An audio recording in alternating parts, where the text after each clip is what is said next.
Hi, everyone. Good evening. Thank you so much for joining us. We're going to get started. My name is Natalie Bell. I'm the curator at the List Center at MIT, and we're honored and really grateful to be co-hosting tonight's program with Contemporary Art Center Cincinnati. This evening is the 5th of 8 sessions that are organized and convened by Shifter, which is a journal co-edited by Avi Alpert and Rit Premnath.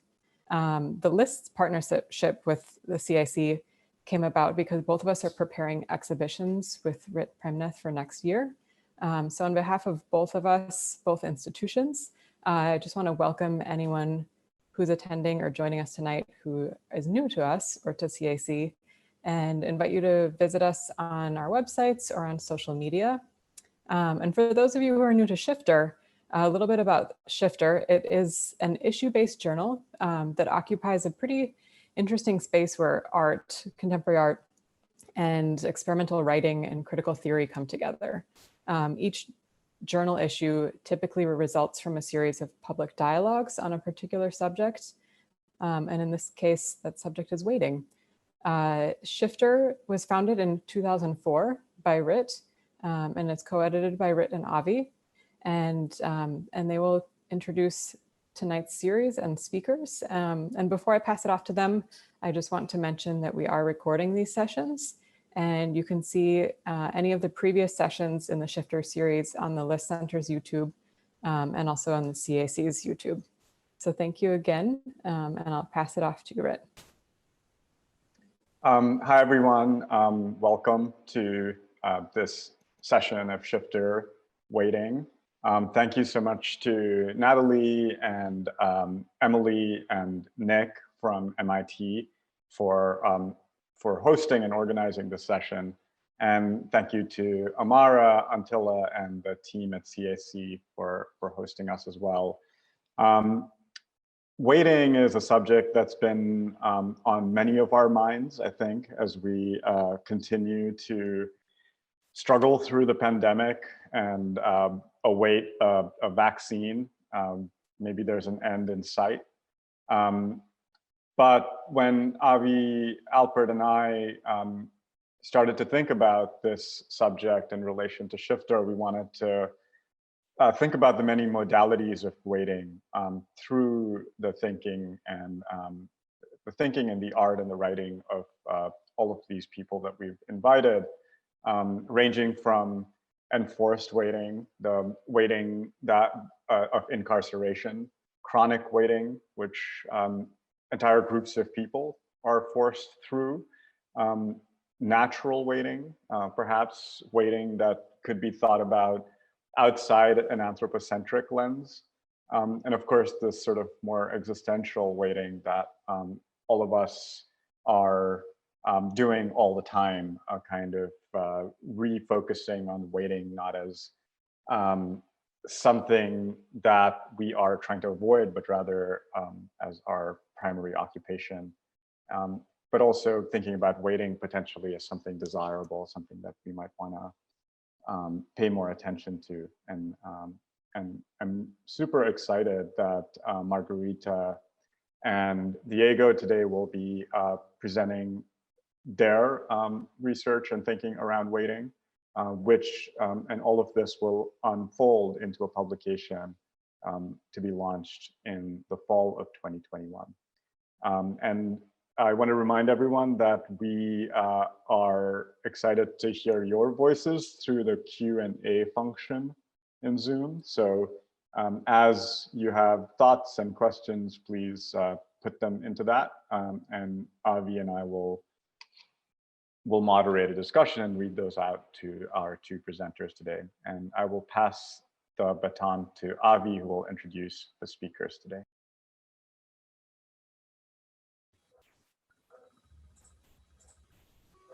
Thanks, Rit. Hi, everyone. So yeah, we'll go, I'll do quick introductions. Margarita and Diego will speak for about 10 minutes each. And then we'll invite them to respond to each other. Maybe Rit or I will ask a few questions as things gather in the chat, just so you have a sense of the time and the format. I'm just gonna read the bios. And I'll read Diego's first because he will speak second, and I'll read Margarita's second because she will go first. So Diego Gerard is a writer, editor, and translator. He is the co-founding editor of Disonare. His fiction, translations, interviews, and other writings have appeared in the Brooklyn Rail, the River Rail, Terremoto, and Boiler House Press, among others. His book, Waiting for More Than One, with John of the Thing Press, will be published next year, 2021. And he lives in Mexico City. Margarita Sánchez Urdaneta is an artist, writer, and educator. Her work investigates how systems, historical accounts, and fictional narratives sanction and permission lawful and unlawful violence. Margarita holds an MFA from Parsons, the New School, a graduate degree in journalism from the Universidad de los Andes, and was a fellow at the Independent Study Program of the Whitney Museum of American Art and Soma Summer. Her work has been featured at several international venues, including the Kitchen, the Elizabeth Foundation for the Arts, Museo del Barrio, the BID, Museo de Arte Contemporáneo de Bogotá, Galería Gabriela Mistral. Great. Okay, so thanks so much, Margarita and Diego, for being here, and I'll turn it over to Margarita for her presentation.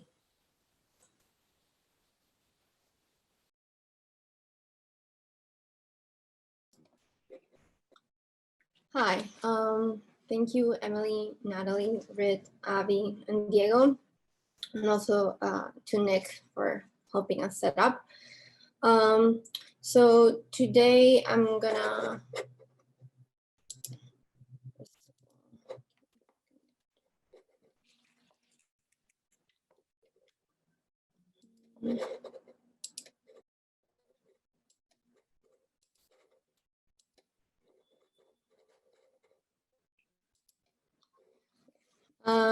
today I'm gonna talk about a project that's fairly recent, but it has roots in research and other projects that I've been developing for almost 10 years. For some time now, I have been interested in accounts and narratives of sanction and permission, lawful and unlawful violence. In previous works, I've concentrated on how accounts and forced disappearances, mass graves, and terror tactics are obtained and framed by journalists, government officials, and even groups that act outside of the law, but that sustain a social contract within their ranks. And from that, I developed a project that had to do a lot of like the politics around mourning, death, and the disposal of bodies, and thus how that would sustain violence. Today, I would like to focus more on like the anticipation of a sentence or on unlawful pronouncement. So I'm gonna talk a little bit both in terms of like legal frameworks and frameworks that make sense outside of the law, or like social agreements that function as sort of the law outside of the frameworks of a government. In these two anticipated sentences, both lawful and unlawful, the system creates like a time lapse that ultimately provides a scene of violence. Using Adriana Caballero's term horrorism to navigate these moments both of terror and horror, I aim to understand the model in which the act of waiting becomes an intrinsic part of a form of violence that surpasses death itself, and how language needs to be reviewed in order to address, represent, and grasp contemporary forms of violence. So the project as a whole is a film with a print component that would be, in this case, in Shifter. So I'm gonna sort of start articulating these ideas through mapping time. For the project, I would like to focus on how the anticipation of a legal sentence is to be expected to in instances of narrative, fiction, nonfiction, and parafiction, and how it's performed ultimately produces this narrative that validates the judgments and moves from the process of like a judgment that surpasses subjective conditions in favor of intersubjective ones. So first I divided the presentation in sort of sections. So the first one is a unit. I picked this poem by Polly Chase because it starts articulating some of the questions that I've had in terms of like time, narrative, and agency. Thinking of the sentence both as a syntactic unit and the pronouncement that stipulates a punishment, and how this function as a unit, a structure, and a verb deploys or sets in motion what it's, for some, is a scene of justifiable violence. A sentence, a present participle, advances a plot, it unleashes a punishment and imposes a scene of horror. In some cases, the sentence has been imposed before the hearing, as if those who pronounce the sentence have the power of foresight, or that of the omniscient narrator. An insight on the punishment that will unveil in time, cases that involve inconsistent plea bargain negotiations that also point to biases, or extrajudicial executions that carry this narrative orders. So to think about through the framework of Carrero and how she's thinking that this term horrorism is not just the end of human life, but the end of the human condition itself, in particularly vulnerable bodies, associating this question of this sentence as both a judicial decision and the linguistic unit. So John Bender does this connection creates this connection quite well by talking about the rise of penitentiaries and how I'm going to read the section. The sentence was a judicial decision on guilt versus innocence, or it was a determination of punishment, both absolute, instantaneous pronouncement that referred themselves and their objects of judgment to principles outside of time. But linguistically, the sentence unfolds in time like a plot, and its elements have grammatical role play, narratives that are made of such sentences. And then he starts touching upon this question of the novel, which I think for me, it's quite interesting, thinking both in terms of legal documents and documents that function outside of the law, like let's say accounts or essays by people that have been either incarcerated or have been victims of a sentence that functions outside of the law. The liminal prison became the penitentiary when through a conflation of the legal and the grammatical notions of a sentence, randomness gave way to a narrative order, and sentences came to be served rather than executed. For me here, there's a really interesting point in terms of the question of execution and serving a sentence. Because serving a sentence is quite tied to the legal system and the penitentiary, while the execution of a sentence still functions in terms of what happens outside of the law. And I'm going to talk about a particular case later on. This is an essay by William Blake called "A Sentence Worse Than Death." And in this case, the judge talked about like, you deserve an eternity in hell. For me, this start articulating a lot of things in terms of sententious speech, how that is quite tied to history of dramatic writing, and how that sententious speech for me is gonna become like a point of mapping, an important point of mapping in terms of the timeline in the sentences, in the process of sentencing. And then William Blake, who's been incarcerated at this point around like 32 years in solitary confinement, starts talking about the moment of inflection that was produced in the moment of his, not just in the moment of his sentencing, but with this sententious speech that the judge claimed at that point. So now I want to talk about this question of time. And it relates to this expectation of punishment in relation to approaching death, and how that becomes the ultimate punishment, to like sustain that moment of approaching rather than just like the end of like an execution in a way that becomes cuts all types of punishment. So for that, I started mapping out this particular a set of cases. And in these cases, for me, they had to have certain particularities in terms of both the sentencing, the case, the allocution, and how there was like a sonic type of torture in the moment of sentencing or the moment of like being incarcerated, in the case, for example, of William Blake. So I started mapping out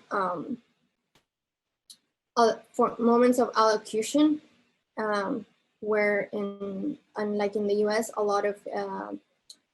in a lot of states, allocution becomes, it's a right, and that can deter a sentence, not the conviction, but the sentence. So the moment of allocution, the moments of sentencing and appeals, moments where a sound component was quite specific. And so in terms of, for example, the narrations that William Blake is discussing, he talks about how being in solitary confinement becomes sort of this soundscape of other prisoners that are adjacent to him, and that becomes sort of a moment of horror. He doesn't use the word horror, but it kind of touches upon the level of violence that it's produced there. And the second case that I'm going to present today is a case of an extrajudicial sentencing, which was the Salado massacre in 2000 in Colombia. So as I map questions, points of allocution, so for example, A would be determining a moment of allocution, and B would be a moment of sentencing. But in this case, because there's so many actors and it's very hard to map out who is speaking, it's all based on account of survivals, things start to get diluted, and there is a concentration that's of the accounts and the allocutions in a different manner. So based on this type of mapping, I developed this system or like this way of thinking through time, and how in the cases that are touching up, for example, in case of solitary confinement, rather than they rely also on the time of the legal space. So they're highly all the sentencing guidelines, everything is recorded. There's a paper trail, there's a reliance on court documents, there's a pronouncement of the sentence and a way of enforcing it. There's an allocution that, like I said, is sort of a legal requirement. And then the realization that for the sonic things like sonic torture are function within the legal realm. And also in terms of like sonic disturbances between prisoners, that is also functions within the legal space. So I crafted this maps that are thinking through how time is compressed or expanded, and how these points of accounts, allocutions, or processes of sentencing create different ideas of like how the time is compressed in those particular narratives, and therefore like how horror or terror is produced in specific time frames. For the case, for example, of the Salado massacre, this became more like the model I wanted to use in terms of like multiple sets of timelines that kind of are stringed together, since the execution rather than and there's an execution of the sentence rather than a sentence being served. The timeline becomes compressed, so it's a shorter timeline. In this case, it was a massacre that lasted 2 weeks. So most of the accounts are compressed in that time, and a lot of the execution of the sentencing, which was, again, it's like very hard to point where the sentencing is, becomes diluted, because there is no one is pronouncing like you are sentenced for this and this. But the sentencing is sort of abstract, or it's in the everyday language of like how perpetrators, in this case, paramilitary groups, are talking amongst themselves and deciding who they are going to kill in that particular moment. In this case, it was like the whole town was defined as being complacent with guerrilla groups. Therefore, the whole town was sentenced to sort of disappear. So around 60 people were assassinated. So this maps again continue to like overlap different time frames between one single event, and how that event has been highly redacted. So there's a lot of holes in those narrations, and how the narrations start to sort of break from each other and end up tying themselves in based on on how the record of time and the record of those moments of sentencing are articulated in later on legal documents. I want to touch upon this question of the craft and silence. So the moment in which there's a sonic sentencing and a linguistic sentence. So I've been looking a lot through this visual vocalization expression, and also taking an interest in questions about paralingual interpretation, which is already quite interesting to a default mode, because besides of focusing on this like temporal and territorial concentration of the sentence, it kind of fails to interpret the moment of the sentencing, since there's no sound recording there's no document that we can sort of map out to visual vocalization. So anything done through this method would be a fiction, and it enters again into this realm of like trying to recreate or rethink the event. So I keep thinking of different moments of allocution, and then sort of a contrasting moment between the timeline design and the timeline of the particular event or a particular person, and the sort of sonic landscape that is embedded in that timeline.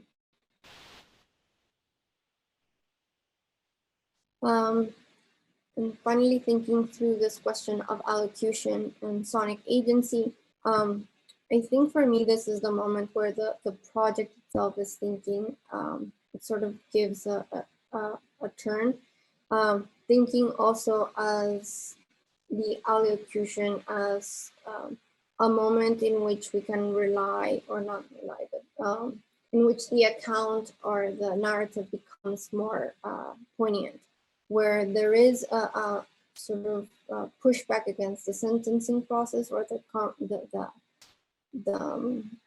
definition of the sentence, and there is a removal of ambiguity, and that's where I think that the concept of disambiguation for me starts to act. So again, another way of mapping out time in a way in which the capital A functions as what the actual event was, and the lowercase A in this case becomes what wasn't, but what was possible.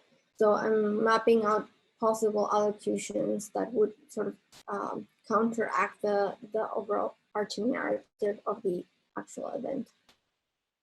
And how it branches out to the point where it becomes almost like circular time and is thinking through itself with all this sort of possibilities of sonic agency. All of this is, of course, focused on what happens in the way of we're narrating this particular crimes, and also this particular way of sentencing. But I think it's a way of focusing on this account rather than in the moment of the production of horror, but the moment in which like horror is paused for a second, where the allocution of the person who's being sentenced sort of grounds things in reality, in the reality of the horror and the terror that's actually happening to a living, breathing human, and not like sort of the annulment of the subject that Carrera is talking about. So that's I'm gonna wrap it there. Maybe I'll just read the last part. Thus, I wonder if indeed a sentence, an allocution produced outside of the system that produces the sentence, can generate a sort of temporary Lazarus syndrome, a lapse in the narration of violence, the terror, and the horror. And in this allocution relies the pragmatics of trust and the violence that has been perpetrated. So that's sort of where my project is at. Thank you, Margarita. Diego, whenever you're ready.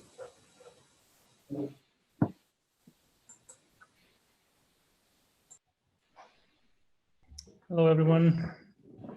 First of all, I want to thank Rita, Navi, and everybody involved with Shifter. This has been an amazing ride so far, investigating weighting from so many different points of view. So I want to thank you for the format and for the content and everything else. I want to thank Margarita as well, whose presentation I think is going to give me a lot of, it will serve as a visual aid for everyone who's watching for some of the subjects I'll be speaking about. So if I just share my screen here.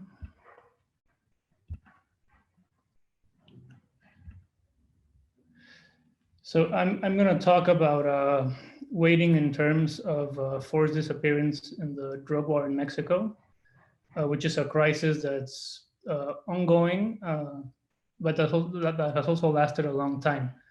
So I titled this presentation, Weighting, Violence, and Mythical Time.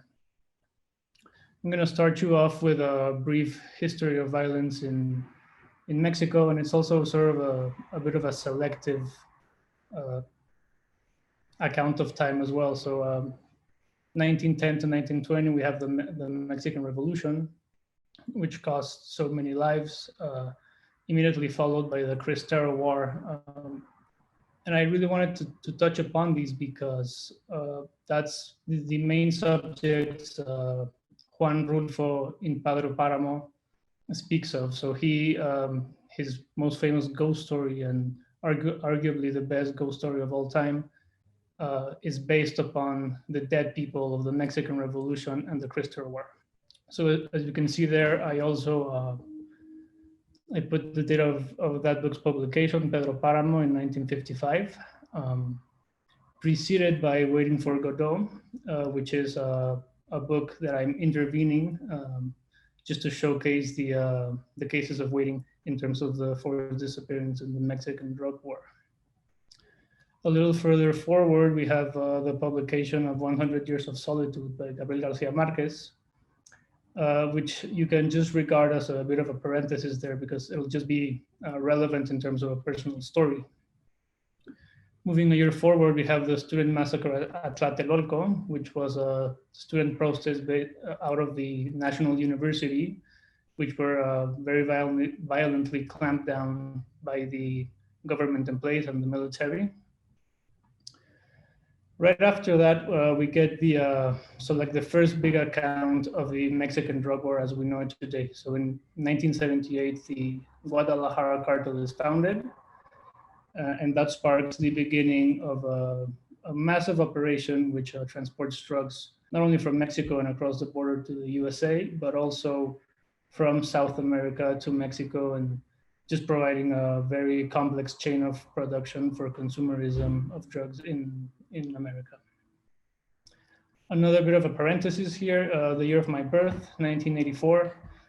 I've included this just because I wanted to make the point that I was born into a paradigm of the drug war. I mean, the drug war started before I was born and it's ongoing now, so it's the main paradigm within which I've existed.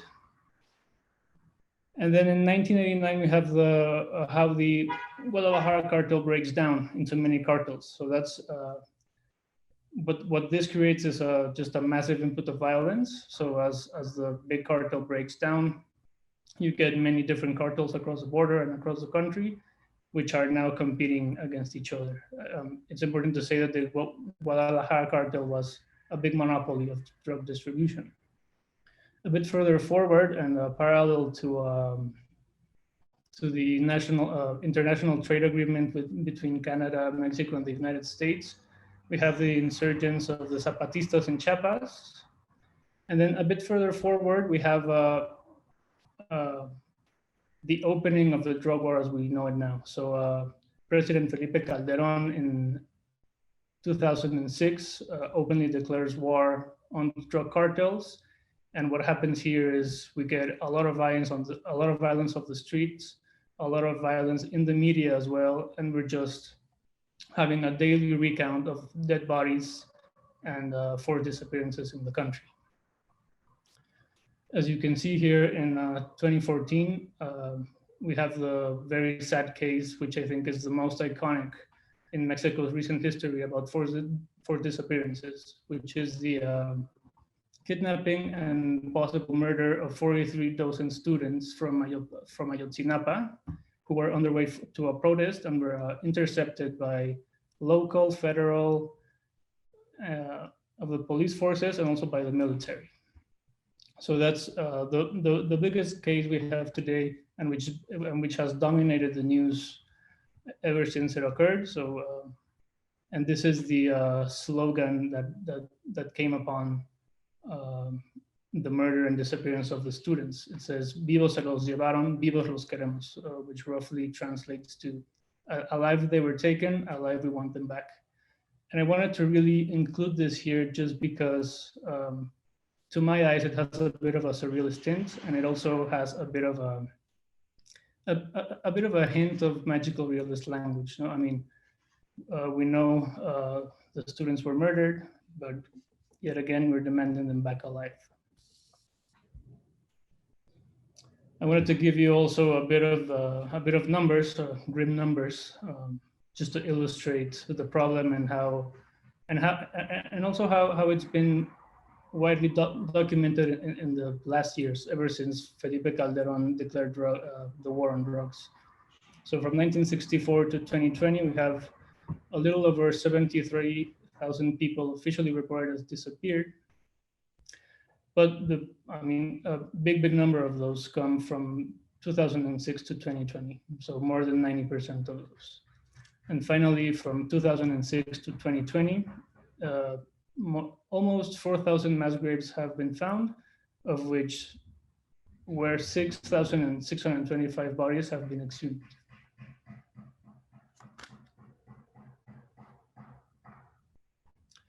I'm going to shift a little here to speak again about my own personal paradigm. I already spoke about how my whole lifetime has been encompassed by the drug war in Mexico, but I also want to offer a bit of a family story and a personal sort of paradigm that has been informing my work a lot. So the book here, you can see, is 100 Years of Solitude. In the 1970s, my father traveled to South America and became in contact with this book while he was there, while he was reading in Colombia, which in turn led him to visit what Gabriel Garcia Marquez calls Macondo, and which led to my father giving me a middle name that repeats at least 20 times in the book. I mean, 20 different characters have this middle name of mine, which I'm reticent to divulge right here. But what I'm going with this is this leads me to my own personal investigation of magical realism, a little bit as an obsession, but also to put aside Cien Años de Soledad and focus on the work of Juan Rulfo, which is the best magical realist writer that has come from Mexico. Through his work, I find finally the lens with which I see and experience my country. And one of the basic elements of his work here is the deployment of mythical time. So what happens with mythical time as opposed to linear time is it's exactly this: the linear workings of time shatter, and we enter into a temporal ambiguity, which is often described as circular time, but not only that. I think what he's getting into is the idea that time can be unstable, it can shift, it can rearrange, and it can swing back. You know? So And the idea that this sparks is the return of the dead. So that's why we have Juan Rulfo's ghost stories. So we have here, through his body of work, we have temporal ambiguity, the dead come back to life. Through the deployment of mythical time, their voices are heard and no longer forsaken by history. It's an ode to all those lost through our history of violence. And his work best tells the story of those we continue to lose every day, even long after his death in 1986. Rulfo's ghosts are the people history forgot and whose lives have not been recorded. The scene we have here is a still from the film La Fórmula Secreta by filmmaker Rubén Gámez.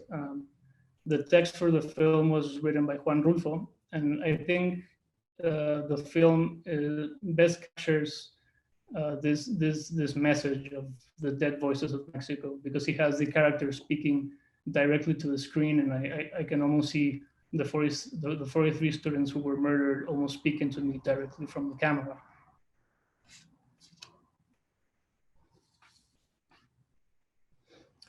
So we arrived to one of the few questions that I want to put forth to the audience, which is if magical realism can help the process of mourning. And I'm talking about this more collectively than realistically and more symbolically as well. So is a deep and rooted belief able to help in the process of mourning in the actual lives of the people who have lost people to the drug war? So after reading Rulfo and really rereading Rulfo and coming into the maelstrom that is his work, I started thinking of how even to this date, Juan Rulfo's work is the work that best describes the situation we're going through even now. So I started to think, I was writing at the time a novel that tried to discuss forced disappearances in Mexico through magical realism, but I was finding that I was failing to do so, just because Rulfo was already saying that in a better way that I could ever do it. So I started thinking in terms of appropriation. This is a quote that was told to me by Paul Chan when I interviewed him, and he told me the longing for the new is a reminder of what should be renewed. So this immediately took me to analyze the problem of forced disappearances in Mexico through works of appropriation. And this led me directly to Waiting for Godot. With this investigation of Waiting for Godot, I was trying to focus more on the collateral victims of the war rather than the people who disappeared. By this, I mean the families who have to wait for their loved ones to arrive or have to wait for a body to be exhumed to set off the process of mourning. We have here, so forced disappearances force the act of waiting, mass graves force the act of waiting, unrecorded deaths force the act of waiting, parents wait for their children to return, parents wait for the help of the authorities, waiting becomes existential, enforced, possibly chronic. This takes me to another question I want to put forth to the audience, which is, can the absurd be utilized as an effective political rhetoric or as a political message? This brings me to the end. Thank you.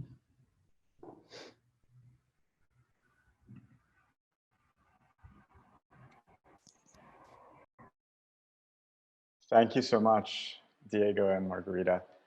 I have so many thoughts and responses, but I'm maybe first open it up to Margarita if you have any thoughts or responses to Diego.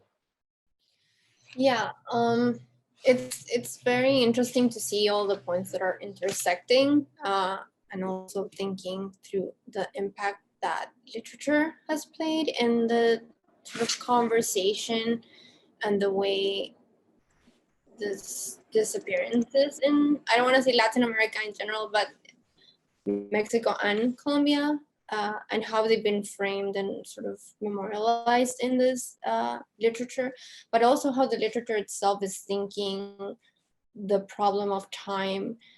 Both Garcia Marquez and Juan Rulfo will touch upon it, and like generations that come after the magic realism are also gonna think about it. Also thinking, for example, Boño's conversation between the savage detectives and Amuleto, or Los Ejércitos de Evelyn José Rosero, are gonna think about this time and the moment of the sort of the carnage, but at the same time waiting in a receded space for that carnage to cease to or to pass. So I'm really interested in this question of like, or I would pose to Diego this question of like how sort of embedding a personal narrative within like the history or like this framework of this very, very heavy Latin American tradition of narrating is how he's articulating in as a way of like how we as a generation are thinking time, thinking as like the Magic Reels writers were thinking of time in this sort of circular way. There's like a subsequent generations of writers, and your generation, how your generation or our generation is thinking of time, and that those two specific moments in literature. Yeah, I was gonna say how I was struck by how similar the second project you were talking about, the case in Colombia, of the sentencing in Colombia, how it resembles almost to the bone the novel by Garcia Marquez, Chronicle of a Death Foretold. You know, it's really impressive, and I think our generation struggles to understand linear time. I mean, circular time, because linear time is the way in which our current paradigm works, and it's really hard to experience circular time in the way these authors used to see it, only because of the way we are programmed now. You know, even through the use of technology and such things.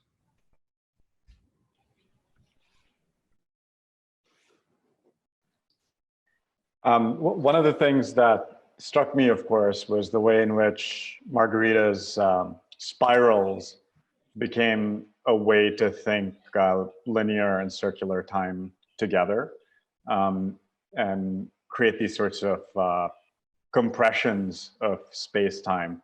They're both sort of these sonic waves in a way, these sound waves, but they also can be read as maps in a sense, I thought. And also the final diagram you had, Margarita, which looked to me like branches or like cracks in a surface.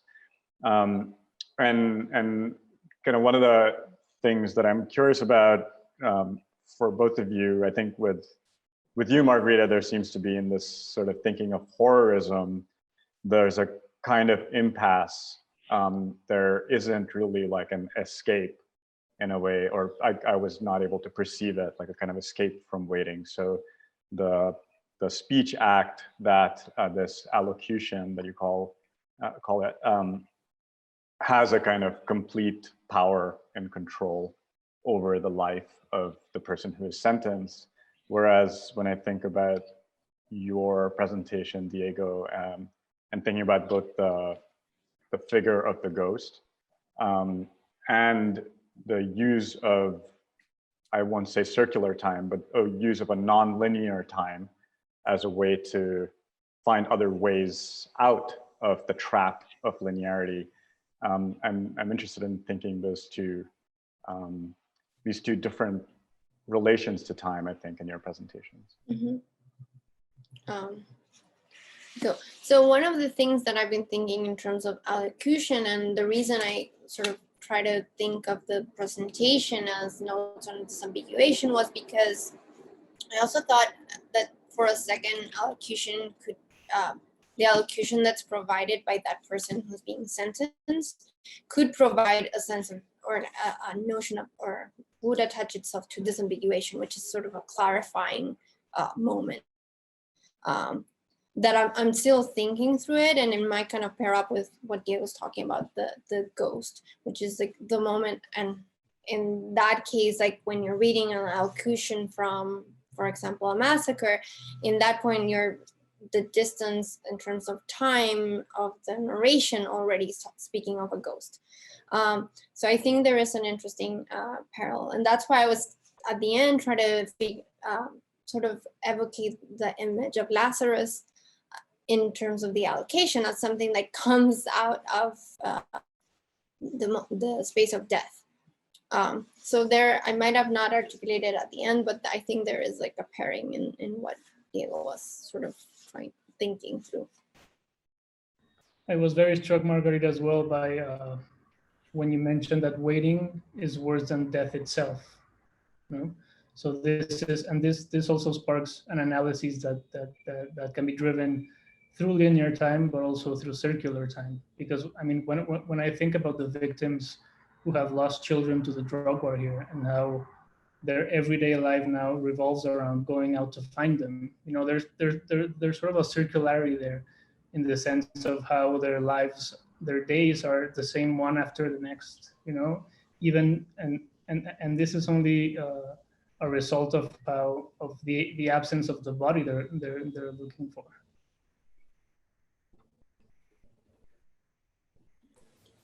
I thought, as we're waiting, if anyone again would like to join in, feel free. But as you guys were both presenting and speaking, so I think I've gone blurry here. 1 second. As you were both speaking, I was thinking about this idea of like a life sentence, or you know what it means that in effect, right? We all have life sentences. We all have a certain amount of time that our lives will extend for. That is, we don't know. It's indeterminate. And I think one of the things that makes capital punishment or imprisonment in general, or the kinds of atrocities that you're talking about, so horrifying is this, you know, given the kind of worldview in which we only have one life sentence, we only have one kind of life to live out, to take that away, right? To take it away for violence or for greed or you know, the impunity of a state is so damaging. And so this is a way also, Diego, of trying to answer or offer something of an answer to the provocative questions you're posing about, you know, where does the role of absurdity or kind of magical, realistic worldview, that in some ways, in a world in which we have no choice but to be condemned to these kinds of sentences, and I took this to be some of the work you guys are doing, sentences that in fact, we don't get to live out the lives that we would like to write for ourselves, but we live in lives that are written for us. It is one of the powers of art, of literature, to try to imagine, to create the space. And maybe I took this something from your map, Margarita, of the potential, the possibilities of other lives that we could live that we don't necessarily get to live. And I don't know, I mean, my question for you almost in reverse, Diego, would be, I don't know how to live otherwise. Like, is there a way in which we wouldn't have some kind of magic or relationship to what didn't happen, what could have happened, what might have happened? You know, can we stay sane without these kind of extra paths or possibilities? If we have, I mean, at least I have, you know, this kind of one life worldview, I wouldn't know how to do that without the imagination, without art, without these kind of other articulations out there. All right, that's maybe less of question, but a kind of response that I was thinking as you guys were talking, and that I really appreciated in your presentations.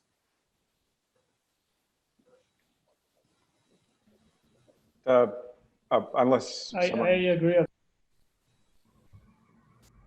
I just wanted to say, living in a country where the belief of the magical is so deeply entrenched. I mean, we have Day of the Dead here, which is a celebration that really evokes circular time.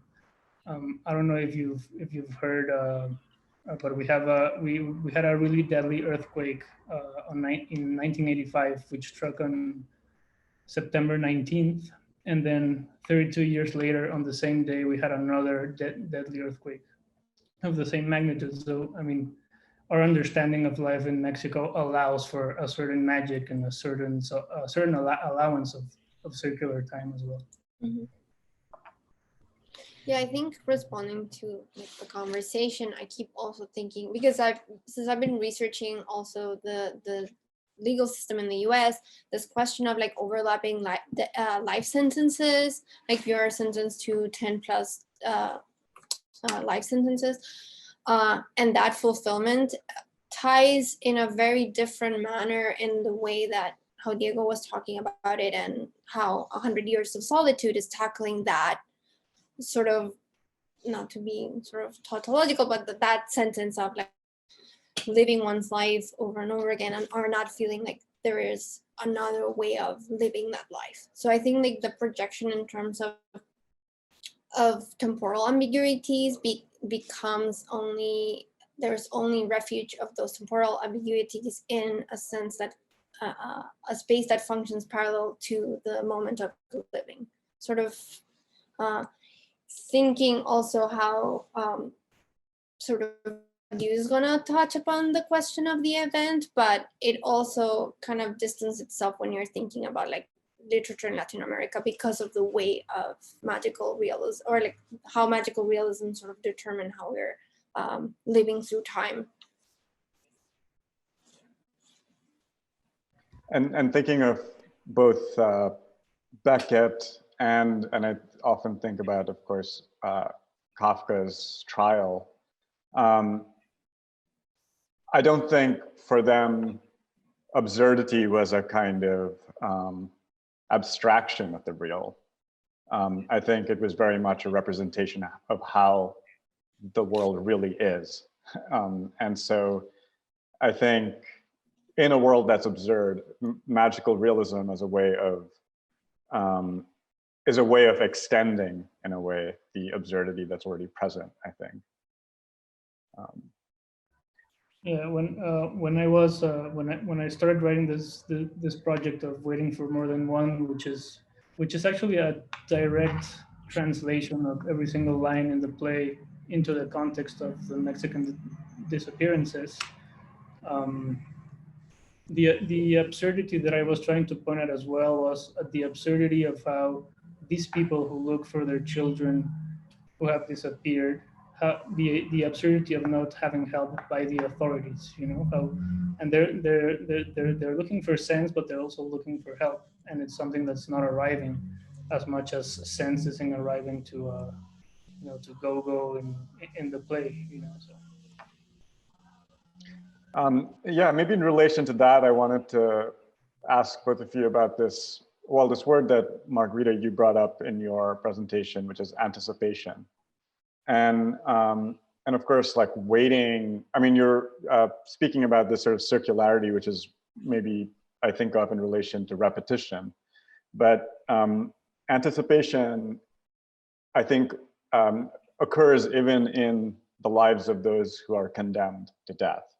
I heard this, well, to paraphrase, I guess, what a detainee in one of these migrant camps said. He said, "I prefer the certainty of deportation to the uncertainty of hope." And I found it incredibly sad and moving. But again, it was this sort of, that this being forced to wait is a form of suffering that that has no end, in a way. And I'm curious if that idea of anticipation could be fleshed out some more.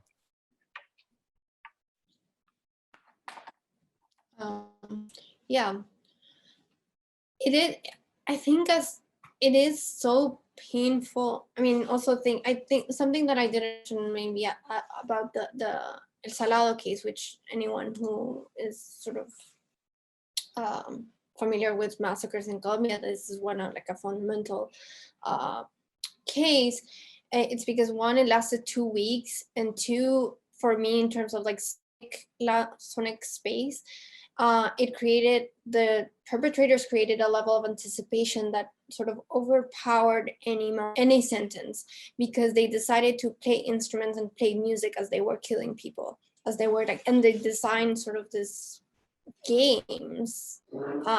So in that sense, like the anticipation of not only who's gonna get killed, but the horror you're gonna be exposed, even if you survive, surpasses any kind of hope. So I think when we're talking about how some of my sort of timelines look like cracks, it's also, I think also there's like this sort of the circularity at the same time is killing that sense of hope. It's like the hoping, or not hoping, but the acknowledgement and the anticipation of the following massacre, or of the following disappearance, or the following moment of terror. And in the case of, for example, solitary confinement, it's the anticipation of the horror of, and in the soundscape of other prisoners that are next to you, that are also going through this process, and people are screaming, people are committing suicide. So the anticipation is already kind of laid out in terms of like a narrative, or like the narrative is already embedded with the anticipation that horror is yet to occur again. So I think for me, anticipation is still like a term to think through in terms of, for example, what the escape could be, even if it is an escape of anticipation itself. I don't know if I made sense at the end. I don't know. Sorry, I don't know if you wanted to follow on that. Yeah, I wanted to actually bring it to Diego as well, because I found that quote that you read out, this, I'm going to paraphrase because I can't remember it, but we want them back, and we want them back alive. This sort of desire for the impossible, which is both, it's a way of not letting go, right? It's this kind of refusal to mourn, but a kind of desire to stay with the melancholy of that loss. And so again, there's this anticipation, I think, that operates within there, which is the anticipation of a return that might never happen. Absolutely, yeah. So there's the anticipation of a return, which we might label as maybe something that's impossible, of them coming back alive. But there's also, other than being a very effective rhetoric, there's also the anticipation of finding a body, right? So there's this thing, I think it's Freud and Mourning and Melancholy, where he says that when you don't find a body, mourning splits in two, right? So there's half of the self which starts the process of mourning, and then there's half of the self which is still attached to the possibility of a return. So the anticipation here might be just mourning, you know, the chance to be mourning at last.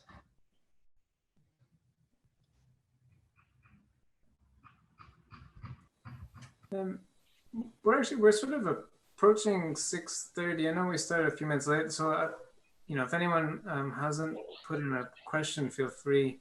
I think part of what's so difficult about engaging with your presentations, at least for me, is I think a lot of what we thought about with this waiting series was, how do we articulate these layers of, I get annoyed, when I'm waiting for someone to respond to an important email, versus like we're talking about the people in prison, versus talking about refugees, versus talking about the kind of waiting to find a dead child, or kind of waiting in a torture. And it's how do we hold these different registers of waiting together?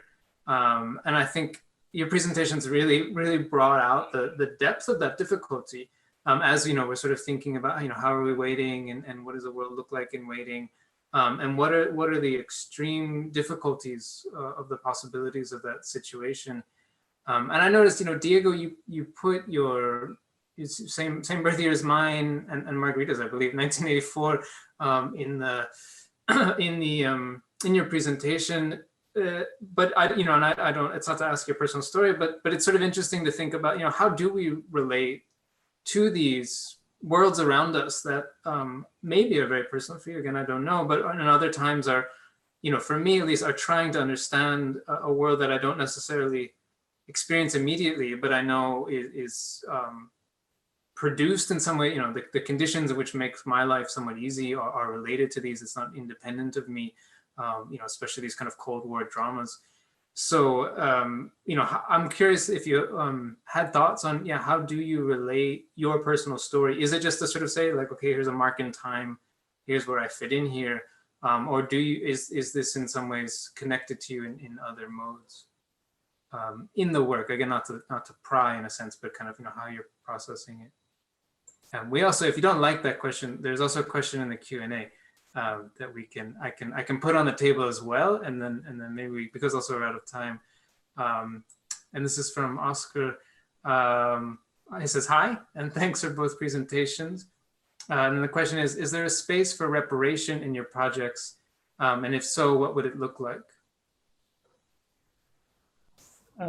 Okay, I would say when we talk about reparations, one of the main reasons why I embarked upon trying to analyze the stories of the collateral victims as opposed to the direct victims.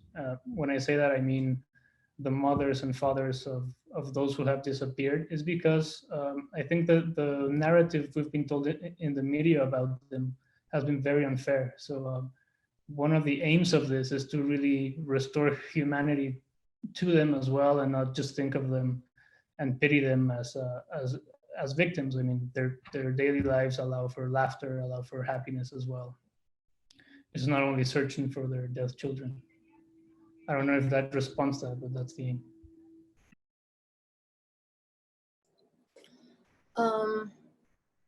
It's interesting because in one of the projects I developed a couple of years ago, I was also sort of using or working through accounts of women that were looking for the bodies of their family members in the rivers. And for me, it's been very touch and go in terms of like how reparations function, especially because, for example, in the case of Colombia, we've had multiple failed attempts for reparations. And in this process of finding and excavating these narratives or these histories of particular massacres or overall the history of a very painful subject, I think even just having the possibility of producing a different or thinking through what the accounts are or how the accounts are framed and how those texts are written in particular, for me, it starts like to engage in a conversation that can function parallel to policy, but it can sometimes even move faster than policy. And it's what at the distance sometimes from the distance of like, not just in time and space, but like the distance of not being, have lived, like incarnating that level of horror is a way of thinking of like how we're narrating, not just to each other, but like structuring those conversations, especially with thinking like this conversation about literature. You can see a lot of the accounts or like how government officials are almost writing literature in those reports. But where is that? Is that literature pointing at? Because it's not the literature that, for example, like Julia Kristeva is going to touch upon. There is kind of like a gap between sort of what texts are being produced and that narrative is being produced by government officials in terms of reparations and what is happening, for example, in the case of like artists or people who are thinking or writing fiction. Maybe we can take one last question before wrapping things up. And Lucia asks, how do you think that waiting can become an act of resistance? And if so, do you think it would operate, how do you think it would operate in the social context of Mexico?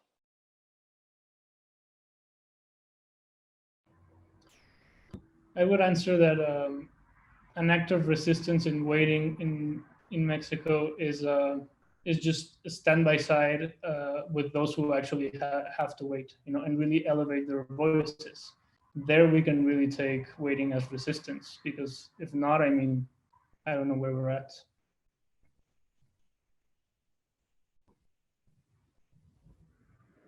Thank you, Diego. Any last thoughts, Margarita?